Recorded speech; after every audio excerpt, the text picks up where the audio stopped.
Bonjour tout le monde, bienvenue dans la troisième partie de notre série intitulée « À la découverte de Svelte ». Le lien vers la playlist complète sera inclus dans la description de la vidéo.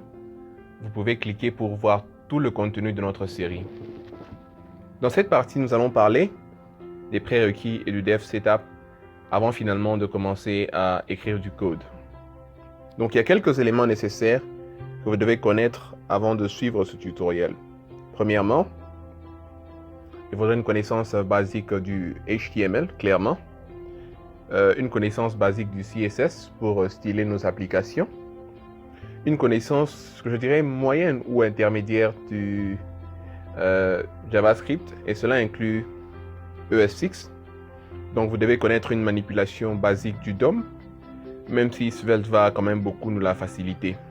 Ensuite, pour ES6, vous devez connaître la syntaxe de base de ES6. Ça inclut des éléments comme let, const, import, export, arrow functions et des promesses, async, await, et tous ces éléments qui feront partie de ES6.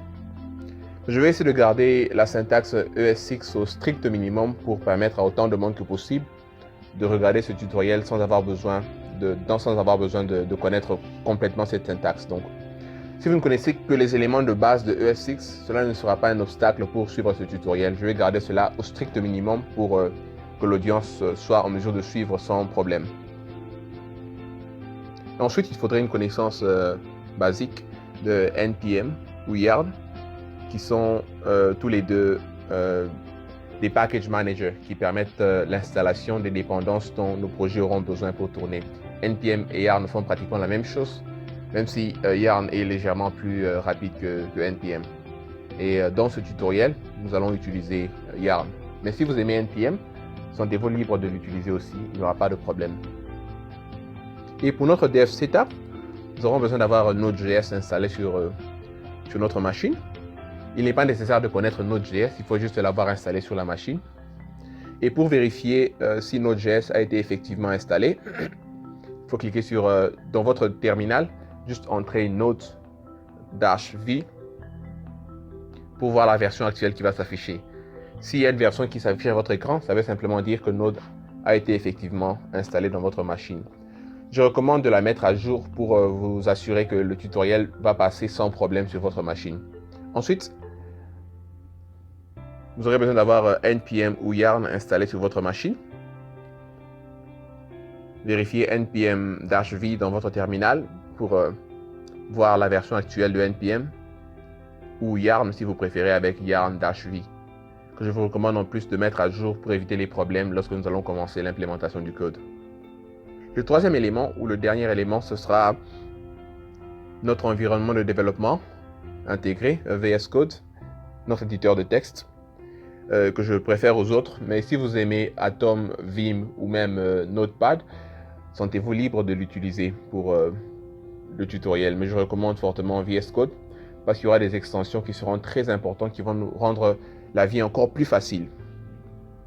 Et si vous ne préférez pas installer toutes ces dépendances sur votre machine, vous voulez simplement apprendre Svelte sans avoir besoin d'installer tous ces éléments sur votre machine, je recommande d'utiliser le REPL de Svelte, qui est disponible au lien svelte.dev/REPL.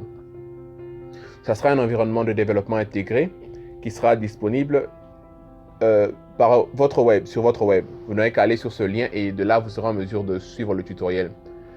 Pendant que nous serons en train de travailler, je vais commencer à utiliser pour certains tutoriels VS Code et des fois, j'irai carrément à Svelte parce que c'est plus rapide de commencer un projet et je n'aurai pas à faire toutes les installations nécessaires. Donc, si vous aimez VS Code, je vous recommande de l'utiliser. Ou si vous préférez le Svelte REPL, il n'y aura pas de problème non plus.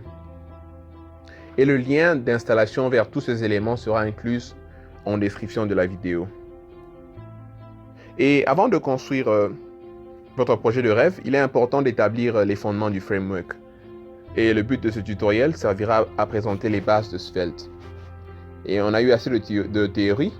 Et la prochaine vidéo va introduire les concepts fondamentaux de Svelte et nous allons finalement écrire du code.